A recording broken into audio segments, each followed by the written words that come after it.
নিজে, মহাপ্রভু আমাদের কাছে আপন, সেই চৈতন্যের কথা আমরা শ্রবণ করি। কি বলছে? চৈতন্য বা মহাপ্রভুর মূল নাম শ্রীকৃষ্ণ চৈতন্য। চৈতন্য কেন? চৈতন্য শব্দের অর্থ হলো চেতনা। চেতনার আরো সোজা অর্থ বললে কি হয়? জ্ঞান।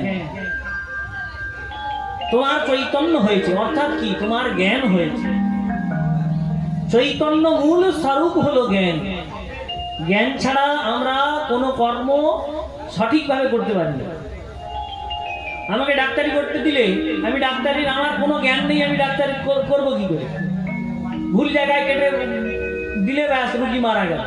তাহলে যে ডাক্তার সে ওই সম্বন্ধে জ্ঞান করেছে,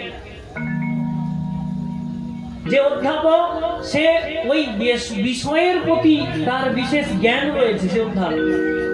শিক্ষক শিক্ষকতা করছেন, কোন বিষয়ের প্রতি তার জ্ঞান রয়েছে।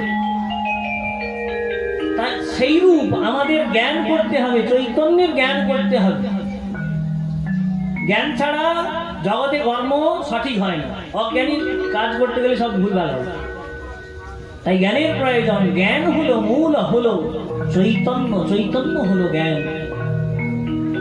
যেই ঈশ্বর প্রায় 550 বছর পূর্বে নদিয়া নবদ্বীপে অবতীর্ণ হয়েছিলেন, তিনি হলেন জ্ঞানের দেবতা, জ্ঞানের ঈশ্বর, জ্ঞানের ভগবান। তিনার নাম হলেন চৈতন্য। জ্ঞান ছাড়া আমাদের কোনো কালে গতি হয় না। আমরা একাদশী করি, দ্বাদশী করি, যেই করি না কেন, দান করছি, মহতি দান করলাম, কিসের জন্য? তার জ্ঞানের প্রয়োজন হলো। একাদশী করছি কিসের জন্য? তার জ্ঞান আমাদের দরকার।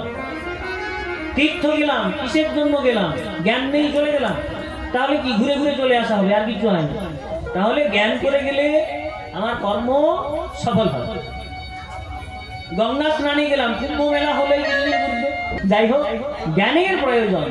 কি বলছেন শাস্ত্রে? কুরুতে গঙ্গা সাগর গমনম ব্রত পালনীয় অথবা দান জ্ঞানম বিহীনম সর্বমর্থেন মুক্তিম ন ভজতি জন্ম। মুক্তি শত জন্মেও হয় না, তার জন্য প্রয়োজন কি? জ্ঞান। কুরুতে গঙ্গা সাগর গমন, চলে গেলাম গঙ্গাসাগর।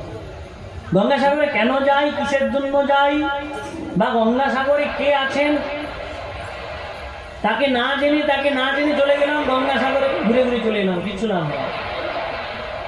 তেমন বলছেন কুরুতে গঙ্গা সাগর গমনম ব্রত পালনীয়ম। একাদশী করি, দ্বাদশী করি, পূর্ণিমা করি, অমাবস্যা করি, কিসের জন্য করছি, কার জন্য করছি? এই জ্ঞান যদি না থাকে, বেকার করা। ব্রত পালনীয়ম অথবা দানম, অনেক কিছু দান করলাম। গ্রীষ্মকালে ছাতা দিয়ে দিলাম, পাদুকা দিয়ে দিলাম, ভক্তদেরকে ডেকে বৈষ্ণব সেবা দিয়ে দিলাম, ব্রাহ্মণ সেবা দিয়ে দিলাম, কিন্তু আমি জানি না কেন দিলাম। পুণ্যের জন্য দিয়েছি, খুব জোর আমরা এটা বলতে পারি, পুণ্য হবে এই জন্য দিয়েছি। এ বলছে যে পুণ্যের আশা করে কর্ম করে, তার আবার সেই বন্ধনে, ভববন্ধনে আসতে হবে, আবার আসতে হবে। পুণ্য শেষ, তোমাকে আবার আসতে হবে, সেই কষ্ট পেতে হবে না। মূল জ্ঞান হলো চৈতন্য জ্ঞান।